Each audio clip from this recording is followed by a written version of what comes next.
అందరికీ నమస్తే. ఆంధ్రప్రభకు స్వాగతం. నేను మీ సంతోషి.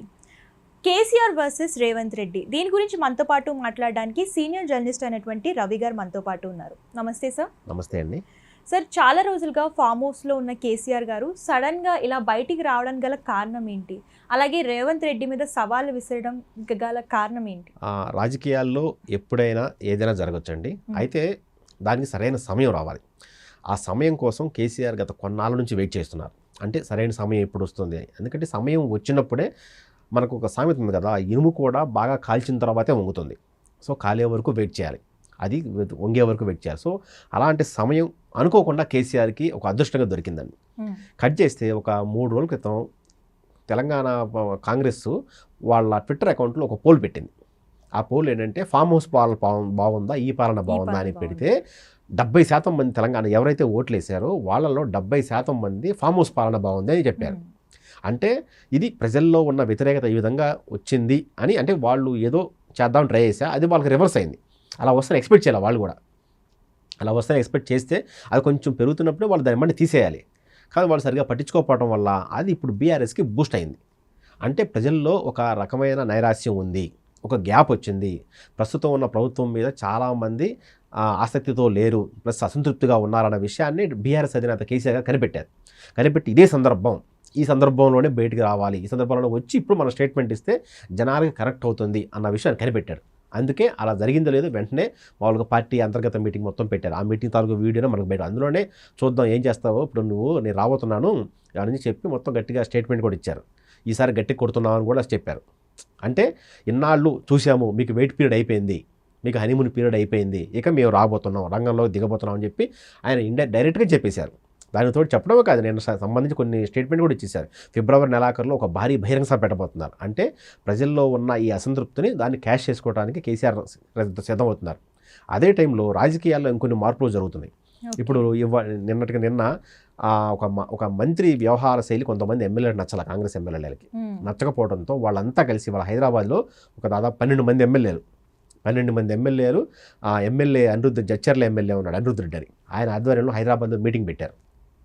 వాళ్ళంతా అసంతృప్తిగా ఉన్నారు. అంటే మాకు కావాల్సిన పనులు జరగట్లేదు, సో మేము ఎంత కష్టపడి ప్రజలకి ఎన్నో ఆ వాగ్దానాలు ఇచ్చి మేము అధికారంలోకి వచ్చిన తర్వాత మా వాగ్దానాలు కూడా నిలబెట్టుకోకపోతే ఎలాగా, వాళ్ళకి ఏ విధంగా మొహం చూపించుకోవాలి అన్న ఆలోచనతో వాళ్ళందరూ ఇప్పుడు బయటకు వచ్చారు. అయితే వీళ్ళు ఇవాళ మీటింగ్ పెట్టడం, నిన్న కేసీఆర్ పార్టీ శ్రేణులతో మాట్లాడటం, రెండింటికి సంబంధం ఉందా?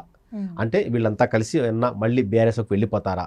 ఒకవేళ బీఆర్ఎస్కి వెళ్ళిపోతే ప్రస్తుతం ఉన్న పరిస్థితుల్లో ఏంటి అంటే, గత ఎన్నికల్లో కాంగ్రెస్ పార్టీకి 60 చిల్లర ఎంతో వచ్చినాయండి. మామూలుగా మనకి మ్యాజిక్ ఫిగర్ 60 చిల్లర వచ్చింది. వాటికి ఎంఐఎం ప్లస్ కొంతమంది ఎమ్మెల్యేలు కాంగ్రెస్కి వెళ్ళిపోయారు. వాళ్ళతో కలుపుకుంటే ప్రస్తుతం వాళ్ళకి సంఖ్యాబలం ఉంది. అయితే రాజకీయాల్లో ఎప్పుడైనా ఏదైనా జరగవచ్చు. కరెక్ట్గా 15 మంది 20 మంది ఒక్కసారిగా బీఆర్ఎస్లోకి వచ్చేస్తే మొత్తం ప్రభుత్వం పడిపోతుంది. సో ఈ విషయాన్ని కేసీఆర్ గుర్తించినట్టున్నాడు.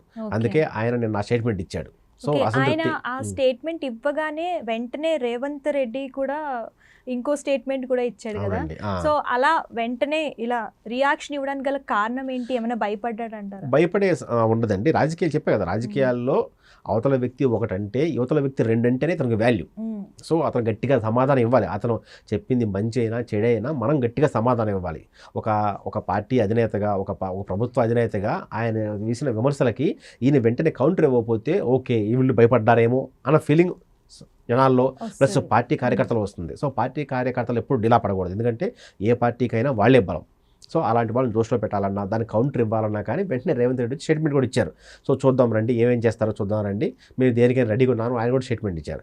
అయినా కూడా ఎంత స్టేట్మెంట్ ఇచ్చినా కూడా ఇలా ఎమ్మెల్యేలు మీటింగ్ పెట్టడం, ఎక్కడైతే అసంతృప్తి ఉందో వాళ్ళకి సంబంధించిన ఆ డౌట్స్ అన్ని క్లారిఫై చేయడం కోసం అర్జెంటుగా మీటింగ్ కొంతమంది మంత్రులతో రేవంత్ రెడ్డి గారు మీటింగ్ కూడా పెట్టారు. అంటే దాన్ని అర్జెంటుగా దాన్ని మొక్కగానే ఉన్నప్పుడు దాన్ని తొంచాలని చూస్తున్నారు. ఎందుకంటే అసమ్మతి అనేది పెరిగి తర్వాత దాన్ని మనం సరిగా పట్టించుకోకపోతే తర్వాత పెద్ద ప్రాబ్లం అవుతుంది. ఎంత పెద్ద ప్రాబ్లం అవుతుందో ఒక్కోసారి ప్రభుత్వం పడిపోయే అవకాశాలు కూడా ఉండొచ్చు. అయితే రేవంత్ రెడ్డి ఆ సిచ్యువేషన్ తీసుకోండి, ఎందుకంటే ఆయన మొదటి నుంచి చాలా మంచి ఫైటర్. అంటే ఎలాంటి సిచ్యువేషన్ ఉన్నా దాన్ని ఫైట్ చేయడానికి ఆయన మొగ్గు చూపుతాడు. సో ప్రాబ్లం వచ్చింది, సో ఇప్పుడు కేసీఆర్ అనే వ్యక్తి మళ్ళీ యాక్టివ్ అవుతున్నారనే విషయాన్ని ఆయన కనిపెట్టిన విషయం. అందుకే వెంటనే ఎవరైతే మంత్రులపై అసంతృప్తి ఉందో, ప్లస్ ఎవరైతే కార్నర్ చేయాలని ట్రై చేస్తున్నారో వాళ్ళందరితో మీటింగ్గా పెట్టారు, వాళ్ళతో మాట్లాడుతున్నారు. సో వాళ్ళని బుజ్జగిస్తున్నారు. సో ఇది సిచ్యువేషను, ఈ సిచ్యువేషన్లో మీరు ఇట్లా చేయడం కరెక్ట్ కాదు. సో రాబోయే రోజుల్లో మీకు సంబంధించిన మీ ప్రాబ్లమ్స్ అన్ని సార్ట్అవుట్ చేస్తారని చెప్తున్నారు. అది అంటే వాళ్ళకి నయానో భయానో మొత్తాన్ని చెప్తున్నారు. అది ఇప్పుడున్న సిచ్యువేషన్లో అయితే మాత్రం కేసీఆర్ గారు యాక్టివ్ అయ్యారు. అదే టైంలో కాంగ్రెస్ శ్రేణులు కూడా చాలా యాక్టివ్ అయినాయి. ఎందుకంటే ప్లస్ మొన్న పోల్ కూడా పెట్టిన తర్వాత అది బూమరాంగ్ అయింది. ఇప్పుడు ఎవరైనా సరే ఇప్పుడు అది వాళ్ళకి పాజిటివ్ అవుతుందని ఎక్స్పెక్ట్ చేశారు, కట్ చేసే నెగిటివ్ అయింది. సో అలా ఎందుకు జరిగింది? సో నిజంగా ఈ సిచ్యువేషన్ బయట ఉందా, లేకపోతే ఎవరైనా కావాలని బీఆర్ఎస్ ఇప్పుడు ట్విట్టర్లో పోల్ పెడితే కరెక్ట్, ఫర్ ఎగ్జాంపుల్ ట్విట్టర్లో పోల్ పెట్టారు, ఒక 1000 మంది ఓట్లు వేసారు అనుకుందాం. 1000 మంది ఓట్లు వేస్తే 700 మంది పాజిటివ్గా 300 మంది నెగిటివ్గా వేసారు అనుకుంటే, కానీ 700 మంది పాజిటివ్గా వేసిన వాళ్ళందరూ బీఆర్ఎస్లో అయితే అంటే ఇది జరగచ్చు కదా. అంటే అక్కడ ఎందులో ఏమైనా జరిగిందా అనే విషయం కూడా ఎంక్వైరీ చేస్తున్నారు. సో ఆ విధంగా ఎంక్వైరీ చేసి సో రాబోయే రోజుల్లో బీఆర్ఎస్ ప్రభుత్వాన్ని, అంటే మొదటి నుంచి వాళ్ళు చెప్తుంది మాకు ప్రతిపక్షం బీజేపీ అని చెప్పినా కానీ బీఆర్ఎస్ని రేవంత్ రెడ్డి ఎప్పుడు లైట్ తీసుకోలేదు. లైట్ తీసుకునే వ్యక్తి కూడా కాదు. ఎందుకంటే ఖచ్చితంగా వాళ్ళని ఎదుర్కోవాలి. వాళ్ళకి సంస్థాగతంగా ప్లస్ మారుమూల ప్రాంతాల్లో చాలా పెద్ద క్యాడర్ ఉంది. అలాంటి క్యాడర్ నిలబెట్టుకుని అందులో కేసీఆర్ లాంటి ఉద్దండుని ఒక అపర చాణక్యుడిని ఎదుర్కోవాలంటే మామూలు స్ట్రెంత్ సరిపోదు. దానికి తగినవాడు కాబట్టి రేవంత్ రెడ్డి ఫైట్ చేసి గెలవగలిగాడు. సో ఇప్పుడు ఆ ఫైటింగ్ స్పిరిట్ని ఇప్పుడు ఆయన వదిలేసే ప్రసక్తి లేదు. ఒక పక్కన ప్రభుత్వాన్ని చూస్తూనే పార్టీ అధినేతగా కూడా కేసీఆర్పై గట్టిగా ఫైట్ చేయాలని నిర్ణయించుకున్నారు. అందుకే దానికి తగ్గట్టుగానే వెంటనే దిద్దుబాటు చర్యలు మొదలుపెట్టి సో తన అందుబాటులో ఉన్న మంత్రులతో, అంటే ఎవరు అధికారులు లేకుండా ప్యూర్లీ పార్టీ మనుగడ కోసం, పార్టీని రాబోయే రోజుల్లో మరింత విస్తరించడం కోసం, ఈ ప్రాబ్లమ్ని ఇప్పుడే సార్ట్అవుట్ చేయడం కోసం దానికోసం మీటింగ్ పెట్టారు.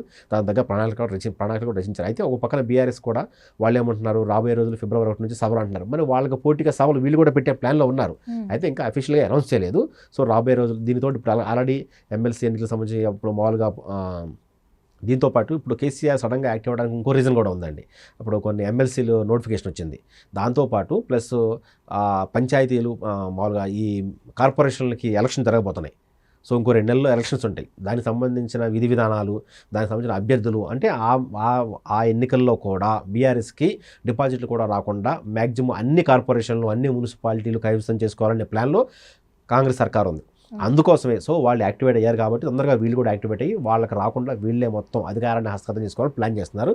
అందుకే సో వాళ్ళు ఎన్ని పై ఎత్తులు వేసినా కాంగ్రెస్ కూడా పై ఎత్తులు వేసి వాళ్ళని ఢీకొట్టాలని సిద్ధమవుతున్నారు. అందుకే ఈ మీటింగ్స్ అనమాట. సో ఇద్దరు యాక్టివ్ అయ్యారు. మరి ఇద్దరిలో అంతిమంగా ఎవరు గెలుస్తారు అనేది త్వరలో తేలబోతుంది. సార్, కాంగ్రెస్ పాలనలో ప్రజలు కూడా చాలా అసంతృప్తిగా ఉన్నారు. అంటే కరెంటు కోతలు కానివ్వండి, నీటి సమస్యలు కానివ్వండి, రైతు బంధు కానివ్వండి, వీటి గురించి ఏమైతే హామీలు ఇచ్చాయో అవి ఏమీ కూడా అమలు చేయలేదు. అంటే సంవత్సరం దాటింది పాలనలోకి వచ్చి, అయినా కూడా ఇవన్నీ అమలు చేయకపోవడానికి గల కారణం ఏంటి? అంటే వీటికి ప్రస్తుతం కొన్ని ఇంప్లిమెంటేషన్స్ ప్రాబ్లమ్స్ ఉన్నాయండి. ఇప్పుడు మనకి మహిళలకి బడ్జెట్ని అది ఇంప్లిమెంట్ చేసేసారు. సో రైతు భరోసా అవి కూడా ఇస్తున్నారు. అయితే అంటే అందరికీ సకాలంలో రావటం లేదని, కొంతమందికి రావటం లేదని, రైతు బంధు ఇంతకుముందు ఎన్ని ఎకరాలున్నా ఇచ్చారు, ఇప్పుడు అయితే 5 ఎకరాల లోపు పరిమితి చేశారు. సో అదేవిధంగా కొన్ని రూల్స్ అండ్ రెగ్యులేషన్స్ మారుస్తున్నారు. అయితే వీటి వల్ల కొంచెం అసంతృప్తి ఉంది. అసంతృప్తిని కూడా తగ్గించి వాటికి సంబంధించిన వేరే ఆల్టర్నేటివ్స్ ద్వారా ప్రతి ఒక్కరికి సంక్షేమ పథకాలు అందివ్వాలని కాంగ్రెస్ ప్రభుత్వం ప్లాన్ చేస్తుంది. అంటే బీఆర్ఎస్ వాళ్ళు ఏమంటున్నారంటే దీన్ని లక్ష్యంగా పెట్టుకుని సో హామీలన్నీ అన్ని 6 హామీలు ఇచ్చారు. 6 హామీలు ఒక్క బస్సు మినహా ఏది అమలవ్వలేదు అనే విధానాన్ని ప్రజల్లో తీసుకెళ్దాం అనుకుంటున్నారు. సో వీళ్ళు ఏమంటున్నారంటే అలాంటి అన్ని హామీ అని అయితే ఇంకా 2-3 రావాల్సింది, అవి కూడా చేస్తాము, అవి కూడా కంప్లీట్ చేసిన తర్వాతే మేము ప్రజల దగ్గరికి వెళ్తాము.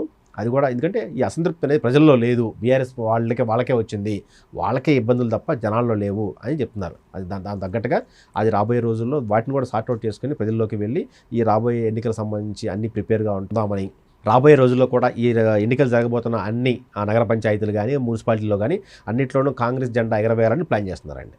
ఓకే, సో అయితే 2 పార్టీలు అలర్ట్ అయ్యాయి. సో థ్యాంక్ యూ సార్, మంచి ఇన్ఫర్మేషన్ ఇచ్చారు. Thank you.